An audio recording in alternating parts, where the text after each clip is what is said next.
গৌৰৱ গগৈ নিশ্চিত বুলি কৈছে এইবাৰ বি টি আৰ দখল কৰাম বুলি। তেখেতেতো আজিলৈ ভিতৰত আহিয়ে পোৱা নাই, যিজন মানুহ আহি পোৱা নাই তেওঁ আকৌ নিশ্চিত বুলি কেনেকৈ ক'ব।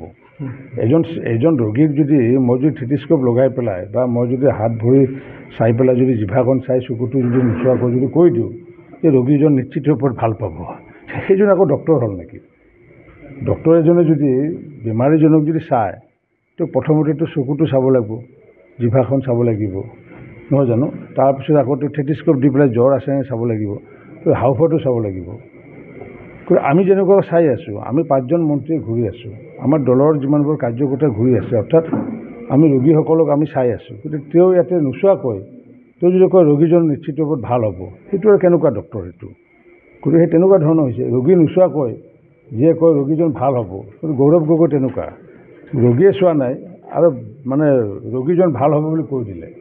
আৰু আমি ইপিনে ৰোগীৰ লগত চাই মেলি পেলাই লালন পালন কৰি হস্পিটেলত নি পেলাই চিকিৎসা কৰি আমি ঘৰত আনি থৈ গৈছোঁ। গতিকে আমি কৈছোঁ কি যে ৰোগীজন ভাল হৈছে, কাৰণ আমি ঘৰলৈ আনি থৈ গৈছোঁ। গতিকে আমাৰ কথাবোৰ তেনেকুৱা আৰু তেওঁলোকৰ কথাবোৰ তেনেকুৱা। গতিকে সিদ্ধান্ত ৰাইজে ল'ব নিশ্চিত ওপৰত।